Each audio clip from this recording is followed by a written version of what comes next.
प्रिय साथियों नमस्कार। हम आप लोगों को पढ़ा रहे थे उत्तर रामचरित। प्यारे साथियों, ऐसा है उत्तर रामचरित में हम आप लोगों को लगभग 3-4 श्लोक बता चुके हैं। जैसे उसमें हमें आपको बताए उत्तर रामचरित जो है आपका ये भवभूत की रचना है। नंबर एक पॉइंट ये हो गया। नंबर दूसरा ये है इसमें करुण रस है। ठीक है।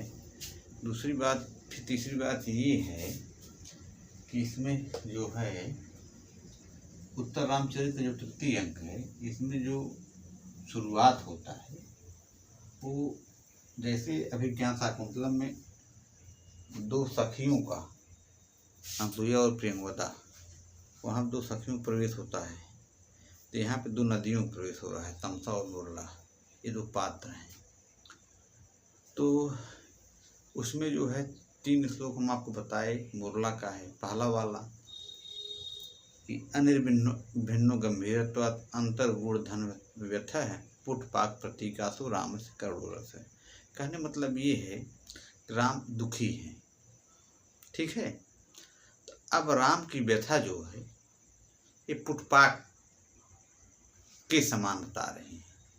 मतलब राम की व्यथा की उपमा जो है पुटपाक से दे रहे हैं भवभूत जी, इसलिए यहाँ पे पूर्णोपमा अलंकार है, ये चीज है। तो पुटपाक एक यंत्र है जिसमें इत्र वगैरह बनाया जाता है, रस मतलब दवा वगैरह बनाया जाता है। उसमें क्या है कि 2 मिट्टी पात्रों के बीच में उसको फिर बांध देते हैं, उसमें रख देते हैं भस्म वगैरह जो केमिकल है। इसके बाद फिर उसको पकाते हैं, उपल मतलब आग में उसको तपाते हैं। तो जब तप जाएगा तो तब के वो मतलब बहुत कम हो जाएगा, मतलब भस्म बन जाएगा। तो वही है, मतलब एक पुटपाक, मतलब जैसे ऐसा है कि राम किसी से कह भी तो नहीं सकते हैं, वही चीज़ पुटपाक है। मतलब इतना दुखी है राम, क्योंकि राम स्वयं त्यागी हैं सीता जी को। इसीलिए जो है राम की व्यथा की उपमा जो है भवभूत जी जो है पुटपाक से करते हैं। इसके बाद फिर आपका आएगा दूसरा श्लोक कि ये वाला दूसरा श्लोक आपका है,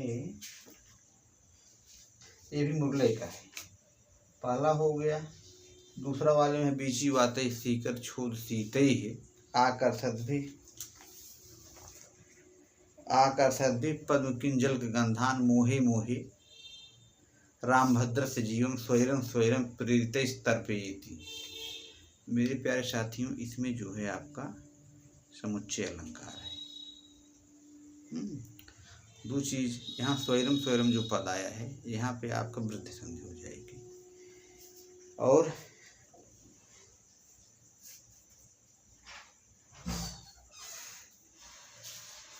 ये हो गया आपका। फिर दीर्घ सो का पद आया है ना यहाँ पे, यहाँ पे कर्मधारय समास बनेगा। तो फिर 2 श्लोक हो गया। फिर तीसरा ये है, ये भी मुरले का है। 3 श्लोक मुरला के हैं। तीसरा है ईदृशा नाम विपाको जायते परम अद्भुत यत्रूप करणी, माने यत्रूप करणी भावम एत्ते वम विधु जन है। मतलब वही इसमें है कि सीता जी के ऊपर जब दुख आ रहा है, उसमें महान लोग माने भगवती गंगा और भागीरथी पाताल लोक में जाती हैं, तो वहाँ पे जो है ये लोग सहायक हो जाते हैं गंगा, और फिर वहाँ से जो है ले जाएंगे। वहाँ दूध छूटने के बाद फिर वाल्मीकि को सौंप देती हैं। तो यही कहने मतलब है, जब दुख की अवस्था आती है महान लोगों की, तो उसमें बड़े बड़े लोग, महान लोग सहायक होते हैं। तो परम अद्भुत है, ऐसे लोगों की दुख की अवस्था भी अत्यंत आश्चर्यजनक होती है। इसमें ऐसी पृथ्वी भागीरथी जैसे लोग सहायक होते हैं। फिर आपका तमसा का इस पर स्टेटमेंट आएगा, परिपांड दुर्बल कपूर सुंदर दद्दी बिलुल कबरी कमाननम करुण समूर्ति रसवा सदृढ़ी विरह व्यथ्यो बनमित जानकी।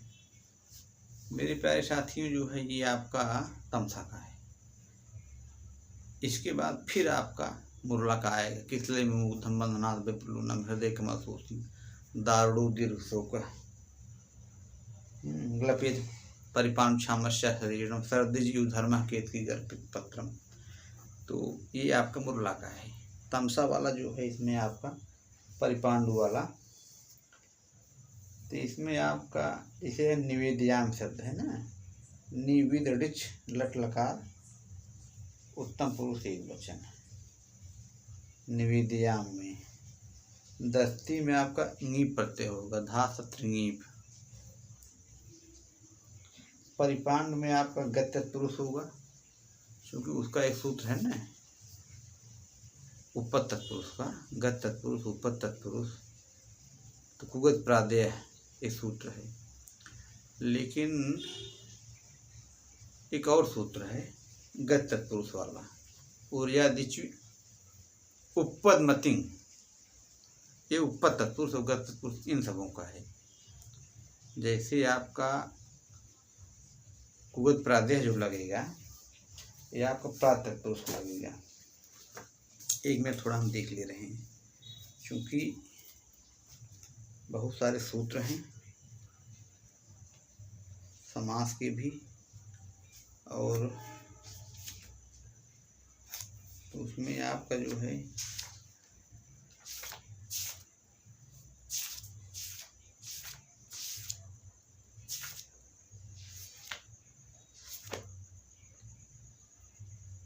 अब इसमें आपका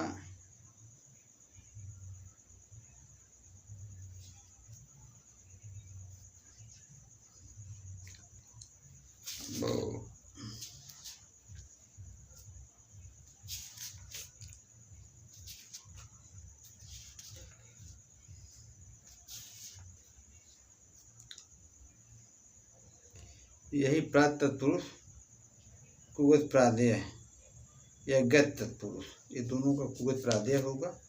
फिर उपपद अलुप इन सबों को उपपद मतिंग होगा, मध्यम पद लुपी भी होगा इससे, तो इसका कुगत प्रादेय ही लगेगा। जैसे कुपुरुषा हो गया, तो यही है, इसमें सूत्र है कुगत प्रादेय। तो ये हो गया आपका।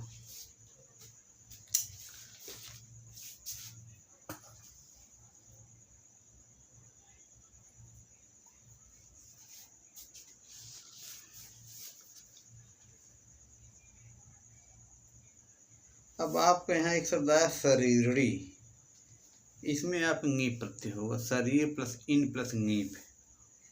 मेरे प्यारे साथियों, ऐसा है एक शब्द टहल रहा था, तो जैसे तून प्रत्यय जो लगता है वो करके अर्थ में लगता है, जैसे पठितुम, ये हो गया तून प्रत्यय। और अनियर लगेगा, जब अनियर प्रत्यय जब लगेगा तो बन जाएगा ये आपका पठनी। जब तव्यत प्रत्यय लगेगा तो ये बन जाएगा पठितव्य, ये हो जाएगा। लेकिन अगर अक्ष प्रत्यय लगेगा तो यहाँ तुम की जगह तुम हो जाएगा, पठितम। जैसे कथितम, कथितम कह दीजिए तो ये आपका अक्ष प्रत्यय हो गया। यही चीज है, पठितम या पठितुम। पठितम में अक्ष प्रत्यय हो जाएगा और पठितुम में आपका तुम हो जाएगा। तो थोड़ा बारीक अंतर है। जैसे गता है तो उसमें अक्ष प्रत्यय होगा, निष्ठा संज्ञक अक्तत्वोत, तो ये सब चीजें हैं। तो वही प्रत्यय वाला जब टॉपिक आएगा तो सब बताया जाएगा। लेकिन ये है कहीं कंफ्यूजन हो तो उसको बता दिया जाता है। हम कुछ देख रहे हैं, अगर कहीं से भी कोई मैम डाल रही हैं, अगर कहीं भी सोशल मीडिया या कहीं पर भी चैनल पर ही, तो हमें लग रहा है जो भाई हमको तो बता देते हैं। ये चीज़ है। कल हम देख रहे थे, एक सूत्र नहीं था इसमें परिपांडु वाले में, दधती बिलोल कबरिक माननम, यहाँ पे आपका बहुब्री होगा, सूत्र लगेगा नद्रितश्च। तो मेरे प्यारे साथियों ऐसा है, जो नद्रितश्च सूत्र है भाई, किसी चीज में ये कहिए कि हम इसमें ज्ञाता हैं, तो जो बात सही रहे वो एक्सेप्ट करने लायक है। पता लगा कि आप तो डींगे हाँक रहे हैं भाई, हमारे यहाँ जो पुरोहित लोग हैं बस अपना याद कर लिए हैं 4 मंत्र, चाहे वो तो अपना वही बोलते रहते हैं। तो क्या उनको उसका अर्थ थोड़ी मालूम है? प्रत्यय मालूम है, संस्कृत पढ़े हैं, लेकिन जन्मजात चूँकि वंशानुगत हो गया है, तो इसलिए उनके जो लड़के बच्चे हो रहे हैं सब, वो अपना वही मंत्र पढ़ दे रहे हैं। यूँ तो वही बात है। पता लगा हवन कराना हो, 4 मंत्र है और वो सब हमको याद है। ऐसा नहीं है कि हम मंत्र नहीं जानते हैं, लेकिन हम मंत्र पढ़ते नहीं हैं, हवन कराते नहीं हैं, कर्मकांड भी जानते हैं, लेकिन ये है कि ज़रूरत पड़ेगी तो कर्मकांड भी कर दिया जाएगा, कर लिया जाएगा। क्योंकि हमारे ज्योतिष आचार्य हैं ज्योतिष से, तो वहाँ कर्मकांड है और मंत्र भी हमें कहाँ क्या करना है सब मालूम है। लेकिन ये है कि अब आदमी सब कुछ काम थोड़ी नहीं कर सकता है। पता लगा सब आप अपने से ही शुरू कर दीजिए, तो आपके चैनल पढ़ाएगा कौन? वो तो पढ़ा नहीं पाएंगे, उन्हें जो करना है वही करेंगे। तो हमारा टारगेट पैसा कमाना नहीं है, हमारा काम है कि लोगों को शिक्षा देना है। धीरे धीरे जो होना होगा होगा, वही हाल है। कर्मणि बाधिका रास्ते कर्म करना चाहिए। बाकी संस्कृत वाले लड़के जब जुड़ेंगे धीरे धीरे, जो भी आदमी अच्छा काम करेगा, अच्छा पढ़ाएगा, तो लड़के जुड़ेंगे ही। तो वहाँ भाई चैनल पे आदमी भाई अभी यही पढ़ा रहे हैं उत्तर रामचरित, फिर विज्ञान पढ़ाएंगे, फिर शिवराज विजय पढ़ाएंगे, फिर सुखनाथोपदेश पढ़ाया जाएगा, फिर व्याकरण पढ़ाया जाएगा, संधि समासकार, बड़ा लंबा टॉपिक। ऐसी बात नहीं है, धीरे धीरे सब काम होगा। इसीलिए मेरे प्यारे साथियों ऐसा है कि हम एकदम सेवा भाव से काम कर रहे हैं। जो लड़के नए हैं पढ़े मन लगा के, बस ये है कि आदमी चलेगा क्यों नहीं। एक हमारा इसीलिए हम चैनल बनाए हैं, वो चैनल है JUI नाम से, यूट्यूब पर ही है। JUI ऐसी करके है, ये उसको हम सोशल मीडिया पे भी डाल चुके हैं। कुछ करके है, याद नहीं आ रहा है, आगे CUI इसी कुछ करके है। अगर आप लोग JUI डालने पा जाए, उसमें हमारा फ़ोटो दिख जाए। 3-4 वीडियो भी लोड कर दिए हैं, नया चैनल है। उस पर हम सोच रहे हैं कि उस पर हम संस्कृत वाला जो व्याकरण है प्लस हिंदी, जैसे संधि हुआ, समास हुआ, हल्का फुल्का जो पूछता है वो सब बता दिया जाएगा। मुहावरा सा सब पर्यायवाची हुआ, जैसे थोड़ा बहुत संस्कृत हम ज़्यादातर पढ़ाएंगे, उसमें जो कठिन पोर्शन है, बाकी सब लोग आप किताब पढ़ लीजिएगा। तो फालतू टाइम कहाँ है, इतना है। तो इस तरह से ये वीडियो संपन्न हो मेरे साथियों। कुछ बातें अगर निकल जाए हमारे मुंह से, कुछ चीज़ें ऐसी हैं कभी कभी आदमी सही बोलते बोलते, क्योंकि सच बड़ा कड़वा होता है, ठीक है। तो भारत का नाम भरत वंश क्यों पड़ा? भारत का नाम भारत नाम जो है, एक पहले जो है, एक तो किंवदंती है कि अभिज्ञान शाकुंतलम में जो उससे उनके पुत्र थे भरत, उनके नाम पे पड़ा। और एक इतिहास में मिलता है कि पहले कबीलाई लोग जैसे नहीं है कि शुरू में जो 16 महाजनपद थे, अंगमगत, काशी, कौशल, वज्रमल, चेदिवस, अवंत्यस्क, गांधार, काम्बोज, कुरुपांचल, मत्सूरतेन, तो ये है प्लस 4 उसमें जो है महाजनपद थे बड़े बड़े, जिसमें जब लड़ाई हुआ आपस में तो एक दूसरे में लोगों को विलय हो गया, तो उससे 4 बड़े आपके महाजनपद बने। और प्लस आपके 10 ठो गणराज्य थे, जो कि जिसको कहते हैं प्रजातंत्र। ऐसे नहीं था अलकप्प केबुल, पिपलीवन के मोरी, कैसे है 10 ठो थे, 10 गणराज्य थे उस समय। तो वो जो है एकदम डेमोक्रेसी, इसको कहते हैं प्रजातंत्र, ये वाले थे। तो ये भी थे। उसी में कुछ कबीलाई प्रांत हुआ करते थे। कुछ लोगों को मानना है, अब इस पर बहुत लोग विरोध भी कर सकते हैं, कि एक भरत नाम का कबीला था, उसके नाम पर भी भारत का नाम मतलब भारत नाम पड़ा, ऐतिहासिक चीज़ें। तो उसी में जो है पहले जो है कोई शासक था, हम कहीं पढ़ रहे थे, तो उसमें उनके पुत्र जो है राजे थे, उनके पुत्र कोई योग्य नहीं थे। तो वो जो है क्या किए कि जो योग्य था उसमें से उसको राजगद्दी बैठा दिए, मतलब वंशानुगत नहीं किए। उन्होंने कहा कि हमारे पुत्र, उनके यद्यपि उनके पुत्र थे, लेकिन पुत्र जो है उनके सब अयोग्य थे। उन्होंने उसमें सर्वश्रेष्ठ का चुनाव किया, जो सर्वश्रेष्ठ व्यक्ति है, मतलब जो योग्यताधारी है, जिसके अंदर गुण है, तो उसको शासक बनाए। ये बहुत पहले कहानी है, मतलब कि रघुवंश के पहले, मतलब ये मिला जुला के आपका हस्तिनापुर, हाँ हस्तिनापुर के थे उसमें, उसी वंश की बात कर रहे हैं। इसमें महाभारत वाले में, रामायण वाले नहीं, महाभारत वाले में। तो एक बार ऐसा मिला है, वो जो है यद्यपि उनके जो हैं अयोग्य हैं, तो नाम याद नहीं आ रहा है। तो कुल मिला जुला के ये कहना है। और फिर वैसे भी जो व्यक्ति योग्य रहेगा वो अपना खुद ही साम्राज्य बना लेगा, उसमें कहने सुनने की बात नहीं है। अगर आपके अंदर गुण है तो आप जो है आगे चले जाओगे।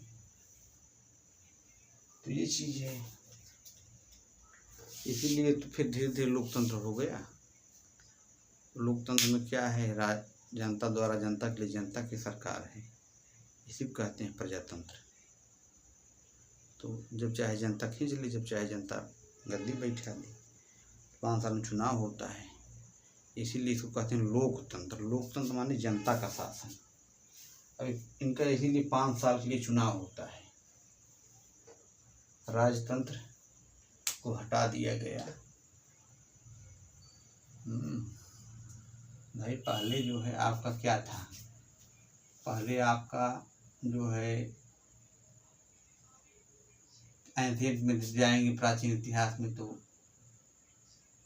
प्राचीन इतिहास के बाद आप फिर मुगल काल में जाएंगे, फिर मध्यकालीन आएगा इतिहास, फिर आधुनिक इतिहास। तब फिर वहाँ पे आप आधुनिक पढ़ेंगे पुर्तगाल, डच, अंग्रेज, फ्रांसीसी मतलब फ्रांस, पेरिस, फ्रांस की राजधानी पेरिस है ना, जहाँ का फुटबॉलर है डोनाल्ड है, हाँ रोनाल्ड तो है, रोनाल्ड इस समय एकदम यूट्यूब पे छाए हुए हैं फुटबॉलर। तो यही चीज़ है, पुर्तगाल, डच, अंग्रेजी, फ्रांसीसी जो आए क्रमशः कंपनी स्थापित की। फिर डच माने हॉलैंड वाले, पुर्तगाल मतलब पुर्तगाली तो था, कौन, वास्को डिगामा।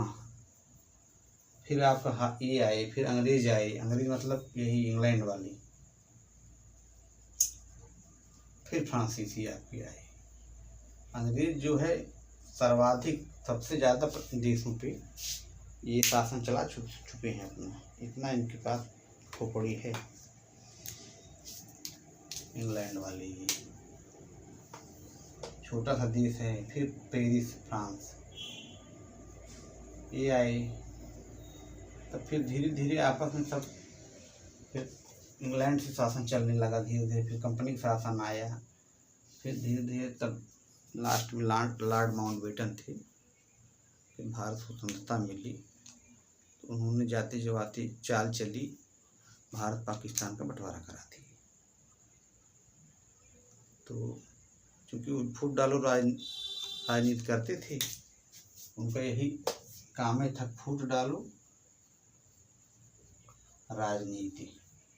उनको लगा कि अगर भारत पाकिस्तान एक रहेगा तो हम इसको कभी नीचा नहीं दिखा पाएंगे, इसीलिए दोनों दरार पैदा कर दीजिए, इसके बाद हम अपना हुकूमत चलाएंगे अलग होने के बावजूद भी। अयोध्या फिर भारत स्वतंत्र हुआ तो भारत का अपना संविधान लागू हुआ, ये सभी लोग जानते हैं मेरे प्यारे साथियों। तो नमः संस्कृताय, हम चूँकि सब ये सब बताते रहेंगे आप लोगों को जनहित में। जो हमको जैसा लगेगा, कुछ दिक्कतें आएंगी तो आप लोग भी थोड़ा सा हमारा मदद कर दिया करिए, और हमारा मनोबल भी बढ़ाने के लिए।